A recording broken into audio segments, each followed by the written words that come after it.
Today we have the 2015 Volkswagen California camper. This vehicle has done just over 85,000 miles.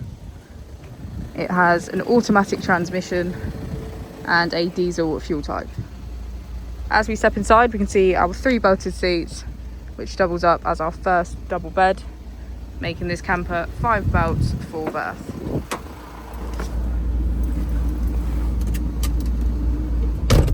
To the left of our steering wheel, we have cruise control as a feature, as well as voice control.